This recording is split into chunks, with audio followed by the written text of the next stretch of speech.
자, 이번 시간은 2차 방정식에 대해서 살펴보는 시간을 가지도록 할 거예요.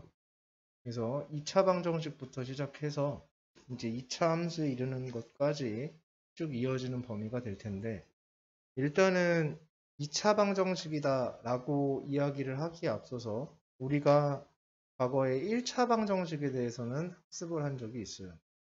그러니까 기본적으로 방정식이라고 하는 것에 대해서 이야기를 해보면, 기본적으로 방정식이다 라고 하는 것은 어떤 등식의 일종으로서 등식의 일종이 되겠죠. 등식의 일종이고, 그리고 어떠한 조건에 따라서 참이 되기도 하고 거짓이 되기도 하는 그런 친구입니다. 일종이며 조건에 따라 성립의 여부가 결정되는 그런 것을 갖다가 우리가 방정식이라고 불러주는 거고, 여기서 말하는 이러한 조건이라는 것, 여기서 말하는 조건이죠. 이 조건을 갖다가 우리가 부르는 이름이 뭐냐면 해라고 이제 우리가 불러준다라는 얘기. 그래서 그 조건에 따라서, 그러니까 성립하게 해주는 조건, 즉 성립을 하게 해주는 그런 조건을 갖다가 우리가 부르는 이름이 있는데, 그것을 우리가 해라고 얘기를 하고, 그래서 이 기본적으로 방정식이라는 것은 해를 구하는 것을 목표로 갑니다. 그래서 해를 구하는 것을 목표로 삼고 있는 것을 우리는 방정식이라고 부른다는 얘기야. 이게 이제 누구에 대한 설명이냐면 방정식이 되겠고, 그 다음에 이제 1차 방정식이라고 하는 것은 뭐 옆의 내용과 다 똑같은데, 다만 식의 모습이 어떤 식으로 결정이 되어 있냐면 최고차항, 가장 높은 차수항이죠. 최고차항의 차수가 1차인 것, 즉 미지수에서 가장 높은 차수를 갖고 있는 그 친구가 1차로 형성이 되어 있는 걸 우리는 1차 방정식이라고 한다라는 것이었고, 그 1차 방정식을 우리가 푼다라고 하는 것은, 1차 방정식을 푼다라는 것은 그 1차 방정식의 해를 구하겠다라는 의미이며, 구한다라는 의미이며, 그 방법은 어떻게 썼냐면 등식의 성질로 우리는 1차 방정식을 풀이한 적이 있다라는 얘기입니다. 즉 양변에 같은 수를 더하거나 곱하거나 빼거나 나누어도 등식은 성립한다라는 등식의 성질을 가지고 1차 방정식을 풀어내는 일을 했었다라고 우리는 이야기를 한다라는 얘기지.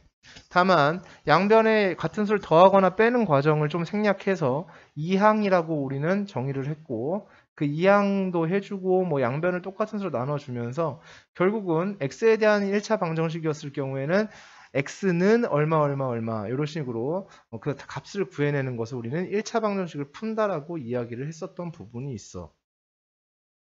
자, 그러면 여기서 누구에 대한 얘기냐면 2차 방정식에 대한 얘기를 할 거야. 2차 방정식에 대한 얘기. 자, 그럼 2차 방정식이라는 건 최고차항의 차수가 몇으로 되어 있는 거냐면 2차로 되어 있는 것을 갖다가 우리는 2차 방정식이라고 부르겠다라는 것이고요. 그럼 2차 방정식에도 여전히 푼다라는 개념이 있는데, 2차 방정식을 푼다라는 개념도 역시나 해를 구한다라는 개념이며, 그 푸는 방법은 뭐 이제 설명을 해드려야 되겠죠. 그래서 푼다라는 것은 이제 해를 구한다라는 개념을 가지고 있다라는 얘기입니다. 근데 1차 방정식의 그러니까 방정식의 궁극적인 목표가 해를 구하는 것이었기 때문에, 근데 그건 어디까지나 1차 방정식까지의 얘기지. 그러니까 1차 방정식의 목표라는 것은 사실 방정식의 목표와 2차 방정식의 목표는 같지 않아요. 그러니까 2차 방정식의 목표는 다르다. 다름을 얘기하고 싶은 거야. 물론 1차 방정식도 결국은 목표점이 해를 구하는 것에 있지는 않지만, 자, 그러면 1차 방정식과 2차 방정식에 대해서 얘기를 해보면 우리가 목표가 해를 구한다라고 얘기를 했었는데, 실질적으로는 해를 구하는 것이 아니라 해를 제시해 줬을 때 어떠한 미정계수를 구하는 것에 목표를 삼고 있었다는 얘기야. 왜 그거보다 더 강하게 2차 방정식의 목표는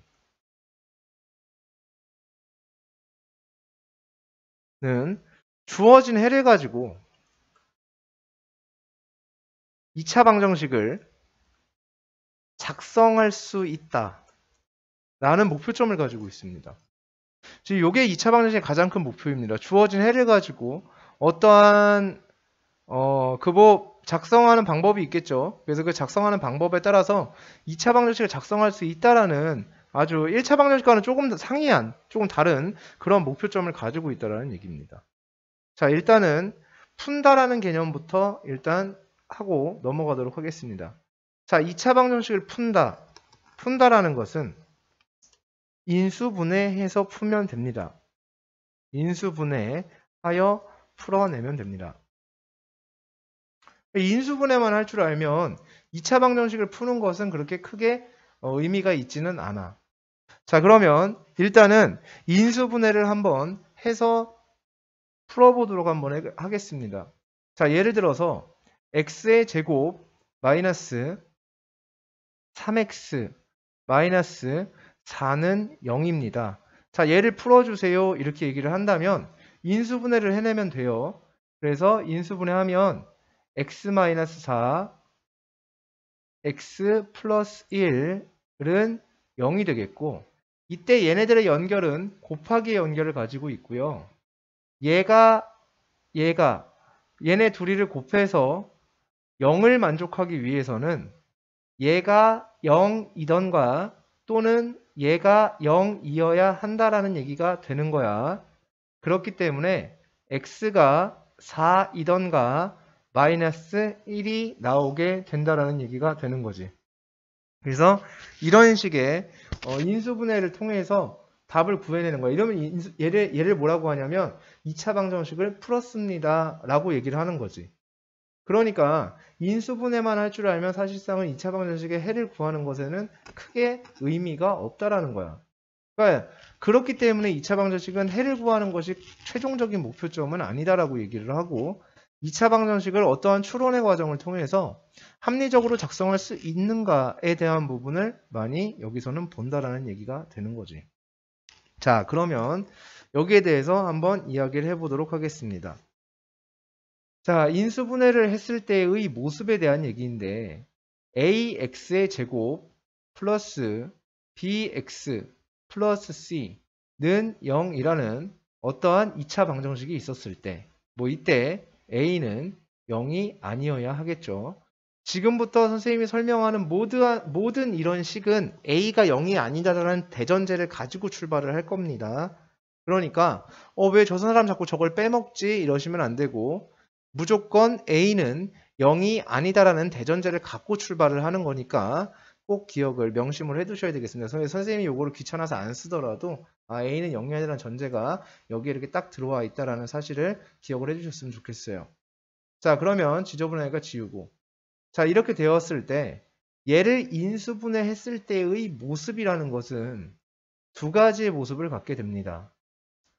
인수분해한 모습은, 이러한 식을 인수분해했을 때의 모습은 어떤 두 1차식의 곱으로 표현이 되던가 아니면 어떤 식의 완전 제곱의 꼴로 인수분해가 되어진다라는 거야. 즉 이렇게 딱 두 가지의 형태로만 인수분해 되어질 수 있어요.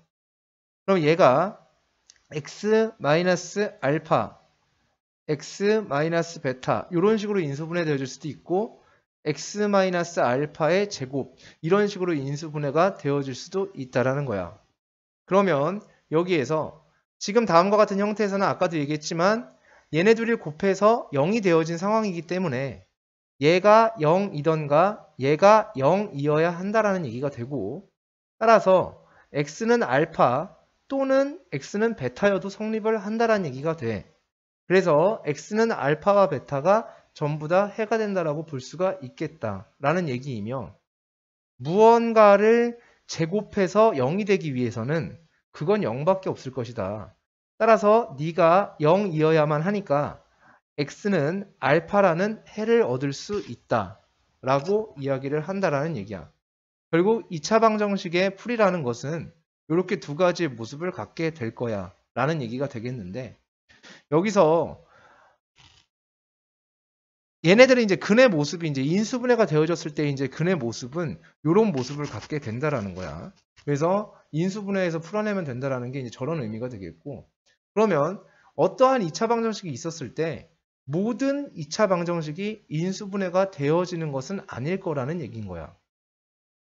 모든 식이 인수분해가 다 되어지는 식은 아니겠지. 예를 들어서 인수분해가 불가능한 식도 분명히 있을 거란 얘기인 거야. 근데 실질적으로 인수분해가 불가능한 것이 아니라 우리의 지능이 거기에 미치지 못함을 꼭 기억을 하셔야 됩니다. 그러니까 우리가 지능이 안 되는 거야, 거기까지. 그러니까 우리의 인수분해 능력이 거기까지 미치지 못하는 상태를 얘기하는 거지.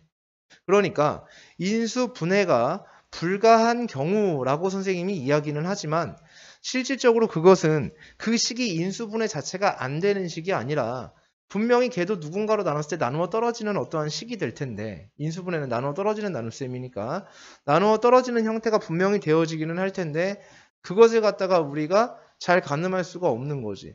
그러니까 실질적으로 간단히 생각을 해보면 7을 나누어 떨어뜨리는 수가 없어요. 7을 나누어 떨어뜨리는 수가 없어요. 근데 그건 실제로 없는 게 아니지. 7을 나누어 떨어뜨리는 수는 있어요. 3.5도 있고요. 그죠? 2도 있어요. 2도 나누면은, 그러니까 자연수 범위 내에서 그걸 나눗셈을 하려고 하면은 분명히 안 되겠지만 범위를 조금 확장하면 될 거란 얘기인 거야. 즉, 이 인수분해가 불가능한 경우라고 얘기를 했는데, 인수분해가 가능하다 여기는 경우, 가능한 경우, 오히려 되려 이 경우를 생각을 해보면, 인수분해가 가능한 경우는 우리가 직관적으로 또는 어떻게 유리수 범위 내에서 우리가 알 수 있는 가장 간단한 식의 범위죠. 그러니까 가장 간단한 그 범위가 되겠죠. 그러니까 유리수 범위 내에서 인수분해를 의미하는 거지. 그러니까 왜냐하면 우리는 무리수까지 사용해서 인수분해를 하는 것은 실질적으로 조금 어려울 수 있으니까. 물론 간단한 경우는 있습니다. 자, 만약에 예를 들어서 이런 얘기를 하고자 하는 거야. x제곱 마이너스 2는 0. 얘를 인수분해해보자 하면 인수분해가 안 돼요. 이렇게 얘기를 하겠지만 실질적으로 지금 이 식은 인수분해가 안 되는 식은 아니란 얘기야. 근데 왜냐하면 x제곱 마이너스 1은 0이다 이렇게 주면 이건 인수분해가 된다 할 거거든. 얘는 x 플러스 1에 x 마이너스 1은 0이라고 인수분해가 되어진다라는 거지. 근데 얘는 인수분해가 안 된다 얘기하는데 실질적으로 그렇진 않다는 얘기야. 얘는 x 플러스 루트 2에 x 마이너스 루트 2는 0 이런 식으로 인수분해가 실질적으로 되어진다라는 얘기인 거지. 왜냐하면 너라는 것은 누군가의 제곱이 될 테니까 이런 일이 벌어진다는 얘기야. 그러니까 2라는 것은 우리가 2는 루트 2의 제곱이라고 써도 괜찮으니까 제곱 빼기 제곱의 형태가 완성돼서 이런 식의 인수분해가 되는 거를 우리는 반대로 추론해 볼 수 있다라고 우리가 생각할 수 있다라는 거야. 즉 지금 여기서 한 거는 범주가 무리수 범주 내에서 인수분해를 했고 얘는 유리수 범주 내에서 인수분해를 했다라는 거야. 그러면 만약에 예를 들어서 이런 식이 있었다라고 한번 해보면 x의 제곱 마이너스 x 마이너스 1은 0입니다. 이렇게 되어 있는 식이 있었다. 얘를 인수분해하라고 하면 이거 인수분해 안 되는데요 선생님 이렇게 얘기를 한다라는 얘기야. 그런데 얘가 인수분해가 진짜 안 될까라는 것에 대해서 우리가 한 번 더 생각해 볼 필요는 분명히 있다라는 거지. 자, 얘는 인수분해가 되어져요. 어떻게 인수분해가 되어지냐면 x 마이너스 2분의 1 플러스 루트 5 그리고 x 마이너스 2분의 1 마이너스 루트 5는 0 이렇게 인수분해가 되어진다라는 거야. 즉 무슨 말이냐면 저 인수분해를 할 수 있어야 된다라고 얘기하고 싶은 것이 아니라 선생이 여기서 하고 싶은 얘기는 저것까지는 우리가 인수분해할 수 있는 능력이 안 된다라는 얘기야. 그렇게까지는 절대 인수분해를 할 수는 없습니다. 거기에 목표점을 갖고 있지도 않고 고등학교 3학년 졸업하는 데까지도 저런 인수분해를 할 일이 없습니다라고 얘기를 하는 거야. 하지만 그 인수분해가 불가능하다라고 우리가 여기는 식이 인수분해가 안 되는 식은 아닐 것이며 인수분해가 불가한 경우라고 우리가 얘기하는 것은 그냥 이렇게 따박따박 인수분해가 되어지지 않는 케이스들을 얘기하는 것일 뿐 실질적으로 인수분해가 안 되는 상황이라고 얘기하기는 그렇다. 그러니까 진짜 불가능한 게 아니라 우리 능력 밖의 일이다라는 얘기지. 우리 능력 밖. 그거는 선생 능력 바뀌기도 하고 본인들 능력 바뀐 얘기기도 하다라는 얘기야. 그래서 저 인수분해는 우리가 할 수가 없을 거예요. 자, 그런데도 불구하고 선생은 저렇게 인수분해 해놓은 식을 썼습니다. 그럼 단지 저 사람은 그냥 외운 것 뿐일 것인가에 대한 얘기인데, 그럼 선생은 저걸 외운 것일까? 아니요. 얼마든지 저렇게 써낼 수 있습니다. 자, 다시 한번 말씀드릴게요. 우리는 2차 방정식을 적당하게 추론하고 작성하는 데 목표점을 가지고 있고, 해와 2차 방정식의 그 해와 그리고 그 2차 방정식의 관계, 그런 것들의 관계를 통해서 어떤 일이 벌어지는지를 우리가 여기서 완벽하게 정리를 하고 넘어가기만 하면 되는 거야. 그러면 선생님처럼 이렇게 저거를 쓸 수 있는 사람이 될 수 있는 거야. 선생의 최대 목표점은 이걸 이렇게 작성할 수 있는 사람이 되었으면 좋겠다 라는 데 목표점이 있고요. 이거는 인수분해를 해서 쓴 게 아닙니다. 저 식을 인수분해하는 건 선생 능력 밖이에요. 단지 쟤를 인수분해하면 이런 모습이 되지 않을까라고 추론을 한 것일 뿐 절대 저 식을 인수분해하지 않았음을 이야기합니다. 자, 일단 여기에서 좀 얘기가 많이 갔는데 어쨌든 이렇게 되어질 거야. 그러면은 저 인수분해가 불가한 경우에 대해서 이야기를 해보게 되면 우리가 2차 방정식의 근의 모습이란 게 있습니다. 자, 2차 방정식의 근의 모습은 어떤 모습을 가지고 있냐면 이런 모습을 가지고 있어요.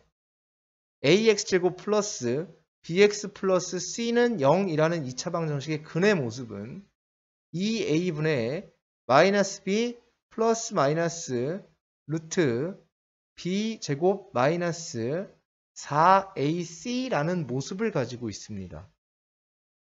2차 방정식의 모든 2차 방정식의 근은 이렇게 생겼어요. 자, 여기가 포인트입니다. 모든 2차 방정식의 근은 이렇게 생겼어요. 그러니까 생긴 모습이 이렇다고. 생긴 모습이 이런 식의 모습을 가졌어. 생긴 모습이. 그걸 갖다가 우리는 근의 공식이라고 교재에 나와 있을 텐데 아니야. 공식이 아니야. 근을 구해내는 것은 의미가 없단 말이야. 그러니까 근을 구해낼 수 있게 하는 공식은 우리한테 의미가 없어. 단지 저 모습 자체가 2차 방정식의 두 근임을 인지해야 된다라는 얘기입니다.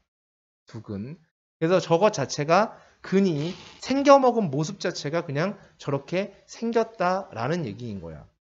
자, 그럼 다시 해보면 x의 제곱 마이너스 3x 마이너스 4는 0이야. 그럼 얘는 인수분해가 되어져요. 그래서 x-4에 x 플러스 1은 0인 건데 이때 x의 값이 4 또는 마이너스 1이 됩니다. 자, 근데 근의 모습을 한번 볼게요. 근의 모습은 여기에 지금 몇이 있냐면 1이 있는 상태죠.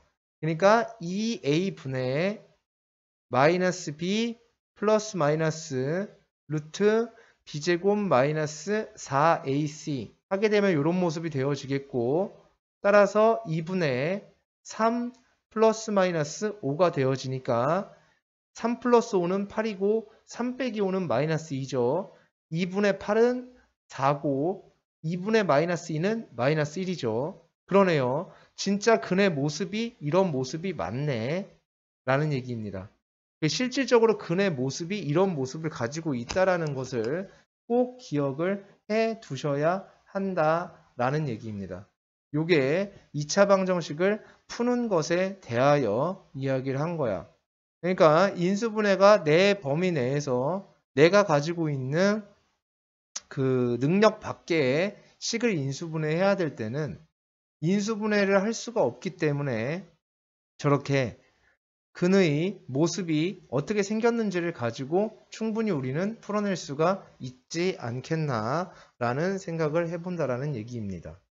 그러면 인수분해가 안 된 친구도 지금 근이 두 가지가 나온 거예요. 어떻게 근이 나온 거냐면 2a분의 마이너스 b 플러스 루트 b제곱 마이너스 4ac 이렇게 나오기도 했고 2a분의 마이너스 b 마이너스 루트 b제곱 마이너스 4ac 이렇게 나오기도 하는 두 개의 근을 갖는 모습입니다. 자, 그러면 자, 이번에는 요게 이제 2차 방정식을 푼다라는 개념이고 인수분해가 되는 경우와 안 되는 경우 어차피 두 가지밖에 없으니까 풀이는 이렇게 한다라는 얘기인 거야. 자, 그러면 우리가 여기에서 2차 방정식의 이제 근의 종류에 대한 얘기를 좀 해보도록 하겠습니다. 자, 2차 방정식의 근의 종류. 자, 예를 들어서 ax의 제곱 플러스 bx 플러스 c는 0이라는 2차 방정식이 있었을 때 이때 분명히 근이 얘가 인수분해가 이렇게 x-알파에 x-베타는 0이라고 인수분해가 되어질 수도 있고 아니면 완전 제곱의 형태로 인수분해가 되어질 수도 있고 그렇게 되면 여기에서의 근이 알파와 베타 그리고 여기서의 근이 알파 이렇게 존재한다라고 했는데 또 다르게 인수분해가 만약에 우리 능력 밖의 일이라면 그때는 근의 모습이 2a분의 마이너스 b 플러스 루트 b제곱 마이너스 4ac가 되고 2a분의 마이너스 b 마이너스 루트 b제곱 마이너스 4ac가 되기도 한다라는 2차 방정식의 근의 총망라해보면 이런 모습을 볼 수가 있습니다. 그런데 여기에서 근이 두 개가 있고요. 여기도 두 개가 있습니다. 근데 얘는 지금 근이 하나가 있습니다. 이런 얘기가 되겠는데요. 실질적으로 얘에 대해서 조금 살펴보면 x-알파에 x-알파를 줄여 써놓은 게 x-알파의 제곱인 것이며 이때의 근은 네가 0이던가 네가 0이어야 하기 때문에 x가 알파이던가 알파여야 합니다. 역시나 여기서도 근은 두 개가 나오는 모습을 볼 수가 있습니다. 그렇죠. 어쩔 수 없죠. 근의 모습 자체가 두 개를 갖고 있기 때문에 두 개의 모습을 갖고 있기 때문에 근은 이렇게 두 개가 나올 수밖에 없어요. 즉 왜냐하면 2차 방정식이기 때문에 그래요. 그럼 우리가 이제 그냥 간단하게 생각을 해보자. 그냥 범위 밖의 얘기긴 하지만은 ax의 세제곱 플러스 bx제곱 플러스 cx 플러스 d는 0이라는 3차 방정식이 있었다. 그럼 3차 방정식을 인수분해하면 어떤 1차식의 새 1차식의 곱으로 인수분해가 되어질 거 아니냐. 그러면 네가 0이던가 네가 0이던가 네가 0이면 되니까 근이 몇 개가 나오게 되냐면 3개가 나오게 된다라는 거야. 그럼 차수에 따라서 근의 개수가 결정이 된다라는 얘기가 되는데 결국은 여기서의 얘기는 2차 방정식이라고 하면 기본적으로 근이 두 개 세팅된다라는 얘기가 되겠죠. 두 개를 세팅이 되어진다 라고 볼 수가 있습니다. 그죠? 두 개 세팅되어지는 거고요. 3차 방정식이라고 하면 기본적으로 근은 몇 개가 세팅이 되어지냐면 근이 3개가 세팅이 된다는 얘기죠. 그러니까 세팅이 되어 있는 상태에서 우리는 진행을 한다는 얘기입니다. 그래서 2차 방정식 기본적으로 근 세팅이 2개가 되어 있는 상태인 건데 하필이면 그럼 이런 상태에서 그렇다고 해서 얘를 갖다가 2개라고 하기엔 좀 애매하다는 얘기야. x가 알파이면서 알파란 얘기는 그냥 x가 알파란 얘기인데 이때는 근이 하나인 거잖아. 근데 또 하나라고 하기도 그래. 2차 방정식이기 때문에 근이 2개여야 하기 때문이야. 그래서 뭐라고 얘기를 하냐면 이런 경우에 서로 다른 두 근이라고 표현을 하고 이런 경우에 서로 다른 두 근이라고 표현을 하고 이런 경우에 서로 같은 두 근이라고 얘기를 한다. 이겁니다. 서로 같은 두 근이라고 얘기를 한다는. 즉 근의 개수가 한 개라는 얘기는 아니라는 얘기야. 서로 다만 근이 2개인데 그것이 같을 뿐이라는 것이지. 그것이 서로 같은 두 근을 의미하는 것은 근이 그냥 무조건적으로 근이 하나인 거야 라고 하기에는 조금 어폐가 있을 수 있다는 얘기야. 조금 안 맞을 수 있다. 그래서 얘는 서로 같은 두 근이라고 하며 그래서 이런 경우에 우리가 뭐라고 얘기를 하냐면 서로 같은 두 근이라는 것을 갖다가 이 중근이라고 표현을 해준다 라는 얘기야. 자, 왜 그러냐면 그냥 중복된 근이라고 해서 중근이라고 하면 될 거를 왜 이중근이라고 표현을 했냐면 그러면 생각이 여기까지 다시 진출을 하겠지. 어떻게? 아까 3차 방정식 예를 들었는데 어떠한 3차 방정식도 완전한 세제곱의 형태로 3차 방정식이 인수분해가 되어질 수도 있다는 얘기야. 그러면 서로 같은 세근이 나올 수도 있기 때문에 그러면 서로 같은 두 근을 이중근이라 칭하겠고 서로 같은 세 근을 갖다가 우리가 칭하는 이름이 삼중근이라고 칭하겠다는 얘기야. 서로 같은 네 근이면 사중근이라고 얘기를 하겠다라는 얘기여서 서로 같은 두 근을 이중근이라고 표현하는 게 정확한 워딩이며 이때 이자는 생략하고 그냥 중근입니다. 이렇게 보통의 경우는 표현을 합니다. 라는 얘기가 되겠습니다. 그래서 2차 방정식의 근의 종류는 이렇게 서로 다른 두 근과 중근으로 서로 같은 두 근, 중근으로 구성이 되어 있다는 얘기야. 자, 그러면 이 세 가지 경우의 차이점에 대해서 이야기를 해보도록 하겠습니다.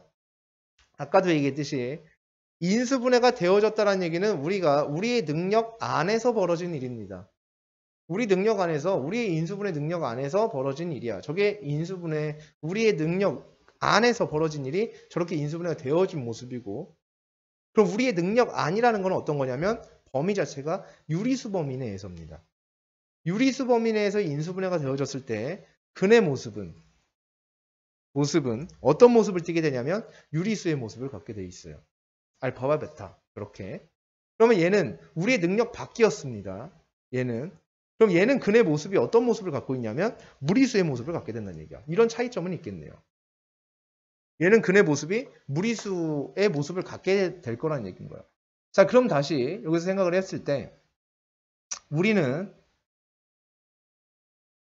근의 모습을 가지고 그 식이 인수분해가 되는 우리의 능력 안에서 인수분해가 되는 식인가 아니면 우리의 능력 밖에서 인수분해가 되는 식인가를 판단할 수 있다라는 얘기야. 누군가가 근을 제시해 줬을 때 근을 가지고 우리는 거꾸로 추론해서 판단할 수 있어 라는 얘기가 된다라는 거지. 즉 근의 모습을 가지고 거꾸로를 하는 거야. 알파, 베타, 다시 2차 방정식의 목표는 저 알파, 베타와 알파를 구하는 게 목표가 아니라는 얘기입니다. 2차 방정식을 푼다라는 것에 궁극적인 목표가 있는 것이 아니라 2차 방정식을 작성하는 데에 궁극적인 목표를 가지고 있다라는 얘기야. 근의 모습을 가지고 우리의 식이 인수분해가 되어지는 식인지 안 되어지는 식인지도 우리는 판단할 수 있을 거야 라는 얘기인 거야. 근의 모습을 가지고 판단할 수 있어. 예를 들어서 어떤 2차 방정식의 근이 1 또는 3이었을 때 자 이렇게 얘기를 합니다. 1 또는 3이었을 때 라고 얘기를 한다면 분명히 우리는 여기에서 근의 종류가 유리수인 걸로 봐서 근의 모습이 유리수인 걸로 봐서 얘는 인수분해가 가능한 식이었겠구나라는 추측이 가능하고 어떤 2차 방정식의 근이 저러한 모습이 아니라 예를 들어서 이러한 모습이라고 했을 때 1 플러스 마이너스 루트 5 이런 모습이었다라고 하게 되면 이렇게 되면 우리의 2차 방정식은 인수분해가 불가능한 식이었나 보다 라고 우리는 거꾸로 생각해 볼 수가 있다라는 얘기가 되는 것이지. 그러면 여기까지의 인수분해의 가능성 여부만 추론할 수가 있느냐? 그렇지는 않다는 얘기입니다. 위에서 한 얘기를 이제 거꾸로 진행을 해보도록 하겠습니다. 자, 어떤 2차 방정식의 두 근이 x는 알파 또는 베타라고 하게 되면 우리는 거꾸로 인수분해가 이렇게 되어졌을 거라고 생각할 수 있겠고 따라서 얘를 통해서 이런 식의 추론이 가능해진다라는 얘기가 되겠죠. 그리고 어떤 2차 방정식의 근이 그렇죠? 이걸 거꾸로 작성할 수가 있는 거야.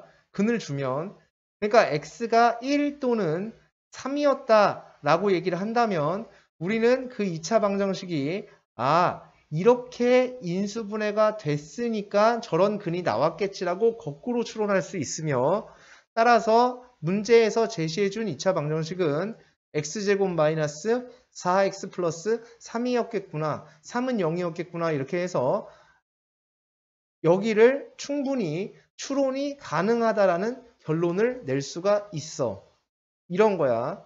자, 그렇다고 한다면 다시 x는 만약에 1 플러스 루트 5와 1 마이너스 루트 5 이렇게 두 근을 제시해 줬다면 자, 인수분해가 불가능했었겠구나 라고 얘기를 하는 것인데 실질적으로는 인수분해가 불가능한 것이 아니고 우리 능력 밖의 식이었겠구나 라는 추론을 한다라는 얘기가 되겠지. 그럼 우리 능력 밖에야 하지만 우리는 근데 만약에 우리가 인수분해하는 능력이 있었다면입니다. 자, 여기가 되게 중요한 포인트예요. 만약에 우리가 인수분해하는 능력이 있었다면 그 식이 x-1 플러스 루트 5에 x-1 마이너스 루트 5는 0이지 않았을까? 라는 생각을 해볼 수가 있다란 얘기지. 다시, 자, 이 식은 어떤 식이었냐면, 자, 그럼 요거를 일단은 다시 잠시 제쳐두도록 하겠습니다. 잠시 제쳐두고 다시 이야기를 해보면 이렇게 근이 나오게 되려면 식이 어떻게 생겨야 되냐면 x의 제곱에 마이너스 2x에 마이너스 4는 0이어야 합니다. 얘를 인수분해할 수는 없어요. 그건 우리의 능력 밖의 일이기 때문이죠.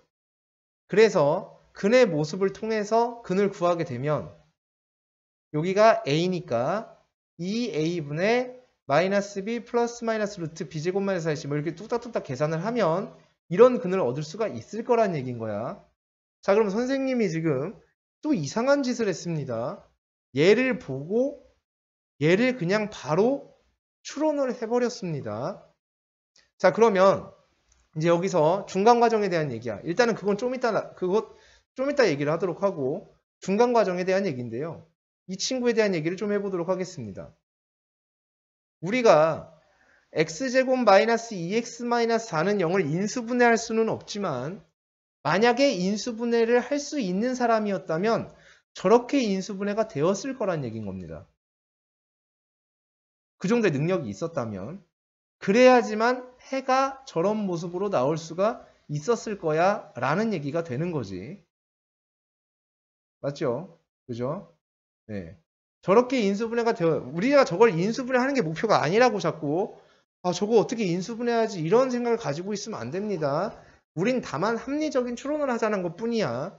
x가 1과 3인 걸 통해서 이렇게 만들 수 있었듯이 똑같이 이걸 통해서 이렇게 만들 수 있음을 의미하는 것이죠.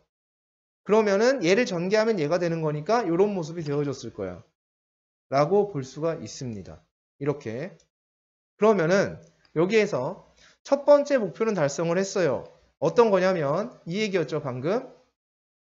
x가 a 플러스 루트 b와 a 마이너스 루트 b라는 근이 주어졌을 때 우리는 그 식을 x 마이너스 a 플러스 루트 b 그리고 x 마이너스 a 플러스 루트 b라고 뭐라니?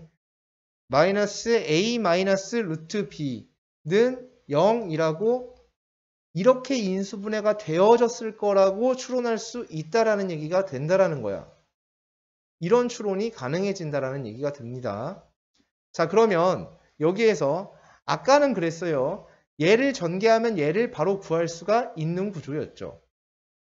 요 단계에선 그랬습니다. 적어도 요 단계에서는 지금 얘가 얘랑 세트잖아요. 요 단계에서는 얘를 전개해서 얘가 나오는 게 가능했어요. 근데 여기서는 얘를 전개해서 요 단계에서는 얘를 전개해서 얘를 추론하는 것은 사실상 힘들어.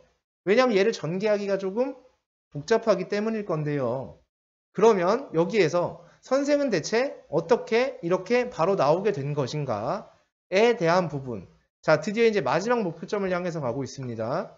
선생은 어떻게 이런 식을 바로 얻어낼 수 있었을 것인가? 암산이 빨라서 그런 건 분명히 아닐 겁니다. 자, 그러면 외워서 그 역시도 아니겠죠.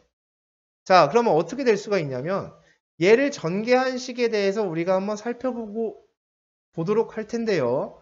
얘를 전개하게 되면 x에, 자, 얘를 전개해 보도록 하겠습니다. x의 제곱 마이너스 알파 플러스 베타의 x 플러스 알파 베타는 0이 됩니다. 두 근의 합이 여기에 있고 두 근의 곱이 여기 있는 모습을 볼 수가 있습니다. 선생이 그렇게 했나 보네. 어떻게 했냐면 x제곱에 x에 둘이 더한 게 여기 있어야 돼. 2죠. 그리고 앞에 마이너스가 붙고요. 둘이 곱한 게 여기 있어야 돼. 마이너스 4가 있어야 되겠죠.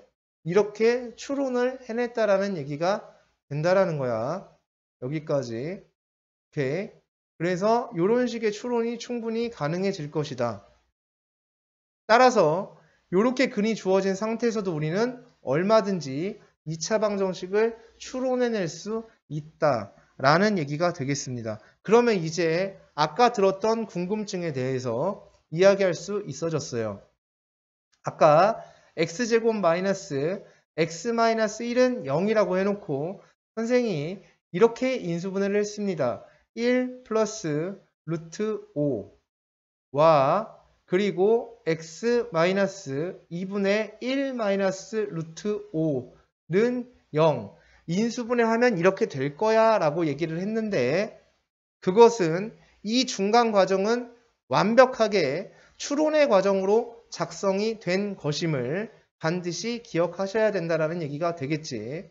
자, 왜냐하면 얘의 근을 구하게 되면 근의 모습이 2분의 1 플러스 마이너스 루트 5기 때문에 한 근이, 그 얘기는 한 근이 2분의 1 마이너스 루트 1 플러스 루트 5고 다른 한 근이 1 마이너스 루트 5이기 때문에 얘가 근이었고 얘가 근이었다는 얘기는 그 2차 방정식의 모습이 이랬을 거라고 우리는 생각해 볼 수 있다라는 얘기가 되어서 선생은 아까 그 식을 외운 것도 아니고 단지 근의 모습을 통해서 추론해내는 과정을 머릿속에서 그냥 거쳤을 뿐이다라는 얘기인 거야.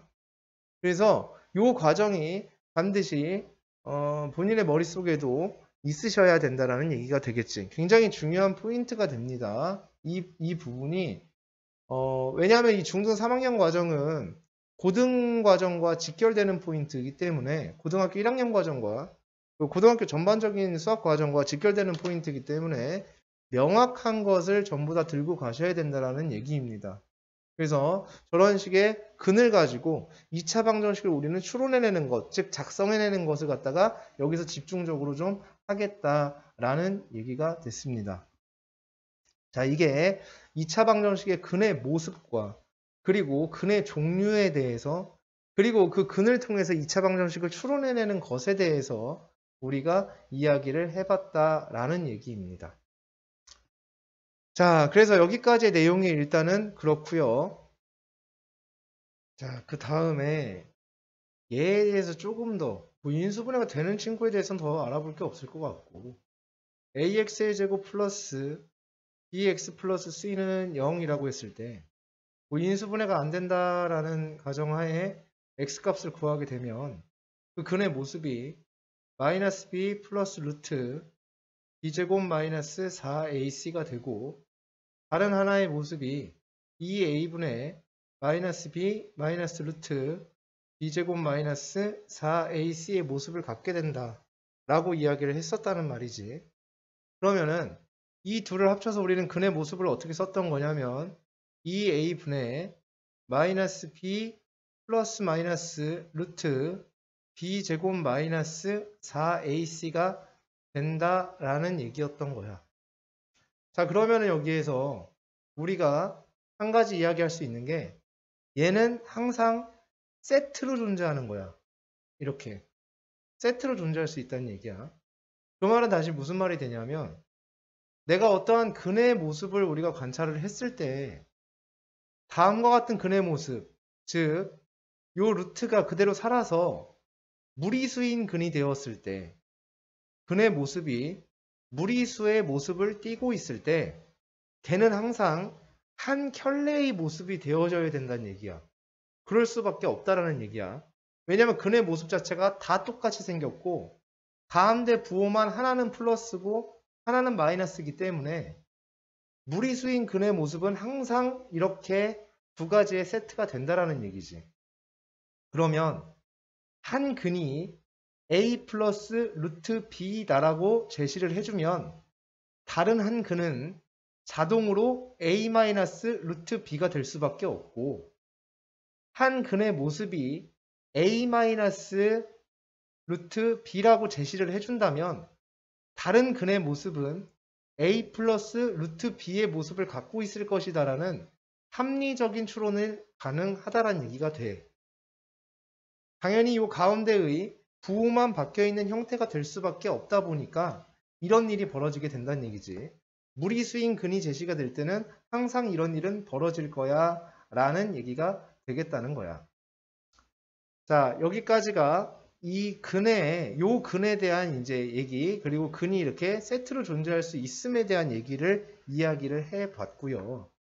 그 다음에 이제 아까 그 얘기를 이제 마무리를 지을 텐데 한 가지 더 있었죠. 어떤 부분이 있었냐면 이 부분이 있었어요. 여기에서 기타 설명 안 하고 그냥 넘어간 부분이 있었는데 이렇게 우리는 추론할 수 있었다라는 얘기를 쌤이 하고서 그냥 넘어갔단 말이지. 그래서 이 부분에 대한 얘기를 조금 더 한번 심도 있게 한번 진행을 좀 해보도록 하겠습니다. 자, 두 근이 저렇게 이제 존재를 했었을 텐데요. 아까 합과 곱을 가지고 추론을 할 수가 있습니다. 라고 이제 말씀을 드렸었는데, 만약에 어떠한 2차 방정식의 근이 x는 알파, 그리고 베타다. 이렇게 우리한테 제시를 해줬다라고 하면, 우리는 그 상황에서의 2차 방정식을 x의 제곱 마이너스 x의 0 이렇게 잡아준 다음에 여기에 들어올 것이 두 근을 더한 모습이 들어오면 되고 여기에는 두 근을 곱한 모습이 들어오면 되겠다 라고 이야기를 할 수가 있다라는 거야.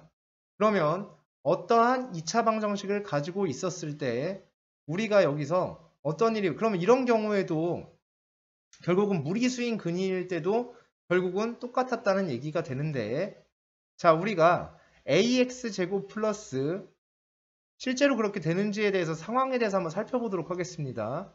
ax의 제곱 플러스 bx 플러스 c는 0이다라고 했을 때 그때의 두 근은 2a분의 마이너스 b 플러스 루트 b제곱 마이너스 4ac가 되고 근의 모습은 2a분의 마이너스 b 마이너스 루트 b제곱 마이너스 4ac가 된다는 얘기였던 거야. 그러면 이 둘을 더해보기도 하고 곱해보기도 해야 되는 거거든. 그럼 여기에서 둘이 더한 게 있을 거고 더한 값이 있고 둘이 곱한 값이란 게 분명히 존재를 할 거라는 얘기야.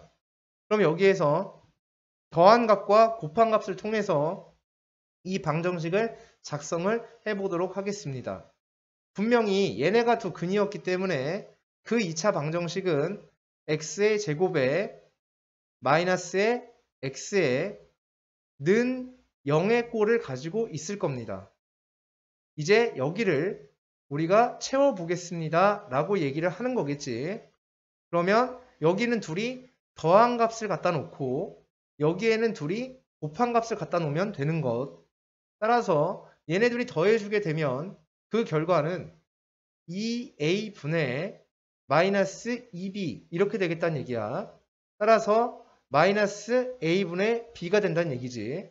그럼 여기에 마이너스 a분의 b를 갖다 놓으면 되고 그 다음 둘이 곱해주게 되면 곱하면 4a 제곱분의 b제곱 마이너스 b제곱 마이너스 4ac가 되어서 얘는 4a 제곱분의 4ac가 되어지니까 약분해 주시게 되면 a분의 C가 된다라는 얘기가 되는 거지. 자, 그러면 이렇게 작성된 방정식을 다시 써보면 이렇게 작성이 된 거네요. 결국은 x의 제곱 플러스 a분의 b의 x 플러스 a분의 c는 0이라고 쓸 수 있겠고, 분수의 형태가 좀 불편하니까 양변에 a 곱해주면 ax의 제곱 플러스 bx 플러스 c는 0이라는 방정식이 나오게 됩니다. 그러면 우리가 출발을 어디서 했냐면 여기서 출발을 했는데요. 도착이 여기가 됐습니다. 그러면 지금 다음과 같은 모든 과정이 다 합리적이라고 우리가 판단할 수 있다라는 얘기가 된다라는 거지. 결국은 실제로 여기서 그럼 어떤 일이 벌어지게 되냐면 얘가 지금 얘를 갖다가 우리는 두 근이라고 불러주는 거죠. 두 근의 합입니다. 그러면 이러한 방정식이 있었을 때 두 근의 합은 마이너스 a분의 b가 되어진다라는 얘기가 되겠고, 이러한 방정식이 있었을 때 두 근의 곱은 여기죠. a분의 c였죠. a분의 c가 된다라고 볼 수가 있다라는 거야. 근데 더하거나 곱하기에는, 곱하는 것만 하기에는 조금 너무 덜한 것 같아서 조금 더 해보도록 하겠습니다. 이제 빼는 일까지 한번 해볼 텐데요. 둘이 빼보기도 할 거예요. 그럼 둘이 빼보면 2a분의 2배의 루트 b제곱 마이너스 4ac가 되어집니다. 그럼 여기서 2가 약분이 가능해지겠죠. 그러면은 얘가 뭐가 되어지냐면 결국은 이 두 근을 뺀 모습이 a분의 루트 b제곱 마이너스 4ac가 된다라는 얘기가 될 거야. 그럼 두 근을 뺐기 때문에 얘를 갖다가 우리가 부를 때는 두 근의 뭐라고 볼 수 있냐면 차라고 볼 수 있겠고, 두 근의 차는 a분의 루트 b제곱 마이너스 4ac의 모습을 갖게 된다라고 볼 수가 있다라는 얘기입니다. 즉 두 근의 합곱차를 통해서 우리가 합곱차에 대해서 우리가 이제 알아봤고요. 근데 차라는 개념은 어떤 개념이냐면 1과 3의 차도이고요. 3과 1의 차도입니다. 그 말은 차라는 개념은 부호가 존재하지 않는 상태예요. 즉 빼는 방향이 없는 상태입니다. 1과 3의 차도, 3과 1의 차도 어차피 똑같다는 얘기지. 그럼 1과 3의 차, 3과 1의 차를 똑같이 만들기 위해서는 1-3, 자 1-3과 3-1이 똑같아야 돼. 그래야 이게 1과 3의 차야. 왜냐면 1과 3의 차라고 하면 1에서 3을 빼야 되는지 3에서 1을 빼야 되는지 모른단 말이지. 실질적으로 1과 3의 차라고 하면 1에서 3을 빼는 게 맞거든. 근데 그 차는 2거든요. 마이너스 2가 아니라. 그러니까 1에서 3을 빼도 2가 되고 3에서 1을 빼도 2가 돼. 그럼 둘이 같기 위해서는 우리가 여기서 수학적 장치를 하나 해주게 되는데, 절대값을 취하게 되면 그것은 둘이 똑같을 수밖에 없다라는 얘기입니다. 즉 이 차는 어디서 어디를 뺐는지 불분명한 상태이기 때문에 절대값이 돼야 되고, 이 루트라는 값은 무조건 플러스 값이 될 거기 때문에 절대값을 여기다만 이렇게 취해 주시면 된다는 얘기야. 그렇게 되면 두 근의 차는 완성이 된다. 아니면 저 절대값의 개념도 귀찮다라고 하면 그냥 차를 구했을 때 음수가 혹시 나오게 되면 마이너스가 나오게 되면 그 마이너스를 지우는 것도 하나의 방법이 될 수 있습니다. 그래서 그것을 없애는 것도 하나의 방법이 될 수 있다는 얘기야. 그러면 두 근의 합과 곱과 차에 대해서 알아봤는데 얘네들은 의의가 각각 달라요. 두 근의 합과 곱은 2차 방정식을 작성할 수 있다. 이러는 의미를 갖고 있어요. 어떠한 2차 방정식을 작성할 수 있어 라는 의미를 갖고 있어. 그런 의의가 있어요. 두 근의 합과 곱의 의의는 그래요. 그러면 두 근의 차의 의의는 달라요. 두 근의 차의 의의는 뭐냐면 내가 관찰코자 하는 도형의 선분 길이를 제공해 준다라는 의의가 있습니다. 이게 두 근의 차의 의의입니다. 반드시 암기를 해두셔야 되는 거예요. 두 근의 차는 방정식을 작성할 때 쓰는 것이 절대 아니야. 전혀 아니야. 방정식을 작성하는 것과는 관련이 없어요. 두근의 합과 곱만 있으면 2차 방정식 작성할 수 있고요. 두근의 차는 내가 관찰코자 하는 도형의 선분 길이를 제공해 줄 거예요. 그게 언제 쓰일지는 모르겠지만 어쨌든 그렇게 될 겁니다. 선 암기 후 이해가 될 거야. 그래야 나중에 이제 활용을 암기를 해놔야 활용이란 거를 해볼 수가 있다라는 얘기가 되는 거지. 자, 그래서 여기까지가 합과 곱에 대한 얘기였습니다. 자, 그런데 여기에서 드는 한 가지의 의문점이 하나가 생기게 됩니다. 자, 어떤 일이 벌어지게 되냐면 이런 일이 벌어질 수도 있겠다라는 거야. 어떤 거냐면 예를 들어서 x의 제곱 마이너스 x 플러스 1은 0이라는 2차 방정식을 근의 모습을 봤더니 x가 2분의 1 플러스 마이너스 루트 마이너스 3이 되는 이런 모습이 벌어질 수도 있더라라는 거야. 루트 안에 있는 것이 음수가 될 수도 있겠다라는 생각을 전혀 하지 못한 거지. 다시 어떤 거냐면 ax제곱 플러스 bx 플러스 c는 0이라는 2차 방정식이 있었을 때 얘의 근의 모습이 2a분의 마이너스 b 플러스 마이너스 루트 b제곱 마이너스 4ac가 되었을 때 여기 들어있는 b제곱 마이너스 4ac라는 존재가 0보다 작아지는 것에 대해서는 우리가 고려하지 않았음입니다. 지금까지. 그러면 이 친구에 대한 얘기를 좀 해보도록 하겠습니다. 자, b제곱 마이너스 4ac인데요. 그러면 저 루트 안에 들어있는, 그럼 여기에서 b제곱 마이너스 4ac가 양수일 수도 있고 경우의 수가 4ac가 0일 수도 있고 b제곱 마이너스 4ac가 음수일 수도 있다라는 가능성을 갖게 된다라는 것인데 0보다 크면은 전혀 상관이 없어요. 그렇죠? 그냥 두 근을 갖게 됩니다. 그냥 서로 다른 두 근을 갖게 되어 있어요. 근데 여기가 0이 된다면 이런 일이 벌어지겠네. 2a분의 마이너스 b 플러스 마이너스 루트 0이 되겠죠. 그럼 플러스 마이너스가 사라지게 되면서 2a분의 마이너스 b가 되는 모습을 갖게 됩니다. 근이 세트가 아니라 하나만 존재하게 되겠네요. 그렇게 근이 하나만 존재하는 상황을 우리는 뭐라고 하기로 했냐면 이 중근이라고 하기로 했다라는 것이고 따라서 이런 일이 벌어지면 중근을 갖게 되겠구나 라고 생각해 볼 수 있으며 루트 안이 음수일 수는 없어서 즉 이 친구가 음수가 됐을 경우에는 얘를 해라고 보기가 힘들다라는 얘기가 되겠지. 그래서 이런 경우에는 뭐가 없다라고 얘기하냐면 해가 없다, 근이 없다 이렇게 표현을 하겠다는 얘기입니다. 그래서 해가 없음과 근이 없음의 상황이 나올 수가 있다. 즉 그래서 우리가 이렇게 그럼 얘는 근을 구해내는 존재가 아니야. 얘가 양수일 수 있고 0일 수 있고 음수일 수 있다라는 이 식은 즉 b제곱 마이너스 4ac라는 이 식은 근의 존재가 근이 어떤 모습인지를 나타내는 것이 아니라 즉 근을 직접적으로 구해내고 뭐 이런 것이 아니라 근의 종류가 어떤 식으로 나오게 되는지 근이 있는지 없는지 그것이 같은 두근인지 다른 두근인지를 판단할 수 있는 식이야.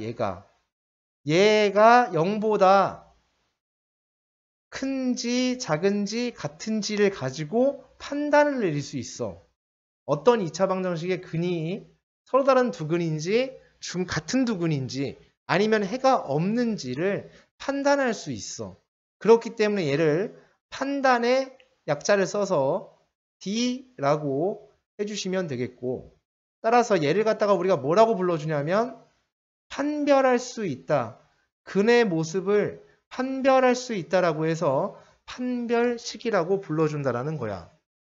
그러면 이 판별식이라는 것은 판별식이 0보다 크다면 서로 다른 두근을 갖게 되고 판별식이 0과 같다면 서로 같은 두근을 갖게 되고 판별식이 0보다 작다면 해가 없다라고 판별할 수 있다라는 얘기가 되며 반대로 봤을 때 판별식이 0보다 크면 서로 다른 두근을 갖겠지만 거꾸로 어떤 방정식이 서로 다른 두근을 갖는다면 판별식이 0보다 크다라는 얘기가 되고 어떤 판별식이 0과 같다면 어떤 2차 방정식은 중근을 가질 거야 라는 얘기가 되며 거꾸로 어떤 2차 방정식이 중근을 갖는다면 판별식이 0과 같아야 하겠네 라고 판단할 수 있고 어떤 방정식의 판별식이 0보다 작다면 해가 없을 거야 라고 판단할 수도 있겠지만 어떤 2차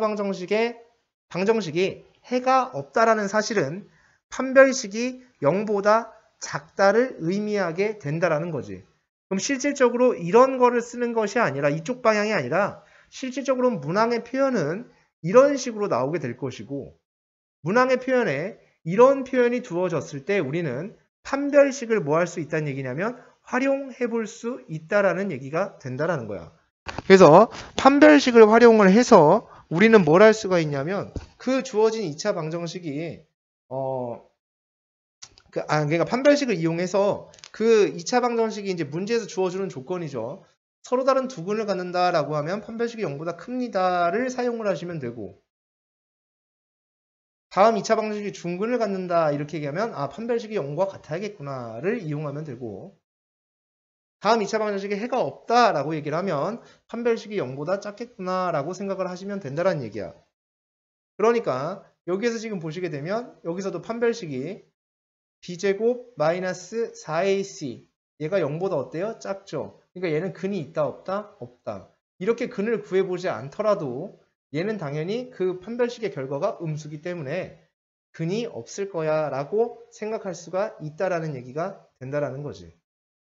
그래서 저 판별식을 통해서 우리는 이야기를 진행을 해볼 수가 있다라는 얘기가 되겠습니다. 그래서 주어진 식의 2차 방정식의 근을 판별하는 것에 대해서 이야기를 해 보았다. 자, 그래서 지금 다음 여기서 한 얘기, 이 합과 곱에 대한 합곱차에 대한 스토리를 우리는 2차 방정식의 근과 계수와의 관계라고 얘기를 하며 근의 모습 자체가 계수를 연산해서 나온 거잖아요. 계수만 연산이 되어 있는 상태인 거죠. 그래서 얘를 근과 계수, 두 근의 합은 2차항 계수와 1차항 계수로 표현할 수 있고 두 근의 곱은 2차항 계수와 상수항으로 표현할 수 있다라는 얘기가 된다라는 거야. 그래서 얘를 2차 방정식의 근과 계수 관계라고 하며 지금 다음 이 친구는 2차 방정식의 누구에 대한 얘기냐면 판별식에 대한 얘기였다라고 볼 수가 있다라는 거야. 그래서 여기까지가 가장 이제 굵직한 내용들이었습니다. 즉 핵심 내용들이 이제 여기에 다 지금 이 내용에 다 들어와 있다라고 볼 수가 있겠고 이제 나머지 부분이라고 하긴 그렇죠. 또 다른 이제 내용들이 있는데 그것은 다음 시간에 진행을 하시는 게 맞지 않겠나라는 생각이 듭니다. 그래서 그 다음 부분은 다음 시간에 좀 진행을 좀 하도록 하겠습니다.